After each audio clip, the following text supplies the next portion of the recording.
Bienvenue dans ce 7 minutes au sommaire. Les directeurs généraux des centrales nationales d'achat ont effectué une visite au siège de la nouvelle pharmacie de la santé publique de Côte d'Ivoire. Plus de détails dans cette édition. Un manuel pour éviter les arnaques foncières est disponible pour tous ceux qui ont l'habitude d'acheter des terrains. Et pour les fêtes de fin d'année, certains Ivoiriens sont déjà prêts. Abiou, le journaliste, en a fait le constat.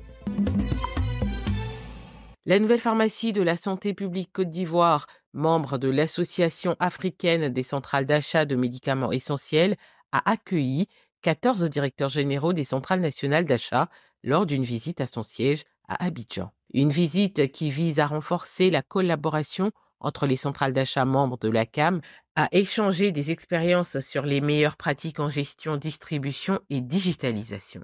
De permettre aux différents membres de partager leur expérience, mais surtout de renforcer leurs capacités pour justement avoir une performance de leur chaîne d'approvisionnement. Aussi, il était important pour la NPSP de faire un partage avec ses pairs de nos innovations, de notre vision, mais également de toute cette technologie que nous avons mise en place depuis notre prise de fonction en 2022.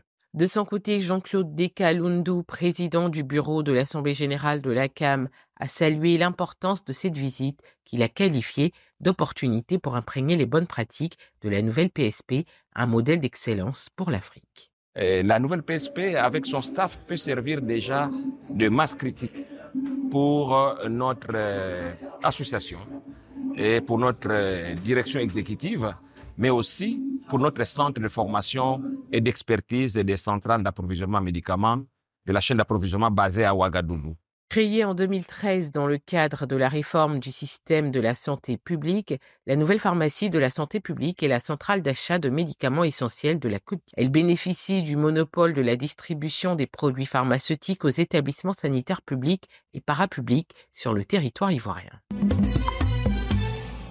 Les directions régionales du ministère de la Culture et de la Francophonie disposent désormais de nouveaux équipements pour améliorer leurs conditions de travail. Le mardi 10 décembre 2024, la ministre de la Culture et de la Francophonie a procédé à la remise officielle de matériel composé 48 imprimantes noires, 12 imprimantes couleur, 120 onduleurs, le tout d'une valeur de 226 millions de francs CFA. Alors, nous sommes prêts à en faire un bon usage et à faire en sorte que le travail sur le terrain dans nos directions régionales soit permanent et que cela, on rende compte directement à Madame la ministre comme il se doit. Ces équipements répartis selon l'effectif des directions régionales visent à optimiser l'exécution des tâches administratives et opérationnelles des services du ministère à travers la Côte d'Ivoire. Ce geste s'ajoute aux nombreuses actions sociales entreprises par le ministère en 2024 pour améliorer les conditions de travail de ses agents et renforcer le rayonnement de la culture ivoirienne qui a mobilisé un total de 624 millions de francs CFA. Nous avons décidé d'équiper un certain nombre de directions régionales qui font un travail extraordinaire pour propager justement la mission qui est la nôtre à travers, entre autres, la loi sur la politique culturelle nationale qu'a promulguée le président de la République, dans laquelle un certain nombre de missions ont été identifiées. La culture, comme vous le savez, c'est l'identité aussi de notre nation, c'est celle aussi qui promeut un certain nombre de valeurs, la cohésion sociale, le vivre ensemble, et qui permet aussi, grâce à la vision du président de la République. Avec ces nouveaux équipements, les directions régionales de la culture sont désormais mieux outillées pour relever les défis liés à leur mission. Une initiative qui témoigne de l'engagement constant de la ministre envers l'efficacité de son département. En Côte d'Ivoire, le secteur foncier est devenu un terrain fertile pour les arnaques. Selon une étude récente, près de 30% des transactions foncières dans le pays sont entachées de fraude. Face à ce fléau, un auteur ivoirien a écrit un ouvrage intitulé « Acheter mon terrain en toute sécurité en Côte d'Ivoire », un guide pratique pour sécuriser les achats fonciers. Ce livre a été bien accueilli par le public. Des conflits en matière d'acheteurs et vendeurs au niveau des terrains. Donc, il était important pour nous de venir parcourir un peu la présentation pour comprendre les mesures qui nous garantissent l'achat d'un terrain, que ce soit un terrain approuvé, que ce soit un terrain avec ACD.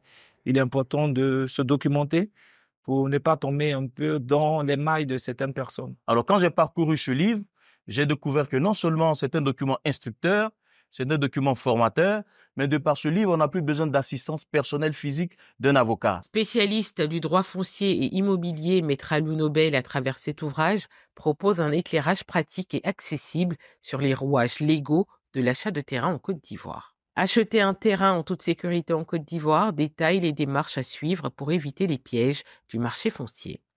Faire un investissement foncier, c'est connaître au préalable la loi. Et cet ouvrage vient mâcher, vient synthétiser, vient réunir dans un seul livre tous les grands principes du foncier. Dans un pays où la question foncière reste un sujet sensible et souvent source de litiges, ce guide se présente comme un outil précieux pour aider les citoyens à éviter les pièges du marché immobilier.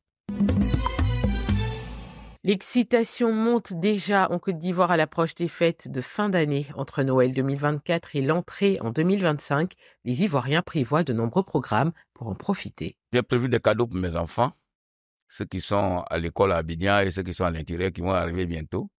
J'ai prévu également un mouton ou un cabré pour la famille. J'ai prévu aussi de la bonne nourriture et une sortie hors d'Abidjan pour vraiment dégager un peu de fraîcheur. Alors que certains optent pour des voyages afin de profiter pleinement des fêtes, d'autres préfèrent rester chez eux. Ils ne sont pas aussi fêtards comme les autres, aller en boîte, dans les maquis et tout ça. Nous, on fête en famille à la maison. Faire la fête à la maison, c'est bien, surtout sans oublier les cadeaux des enfants.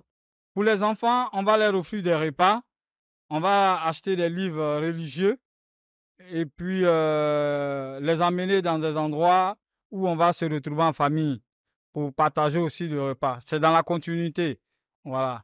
Dans la sobriété, voilà, je veux dire. En attendant l'arrivée de 2025, les décorations de Noël, notamment les sapins illuminés, ajoutent une touche magique à l'atmosphère festive.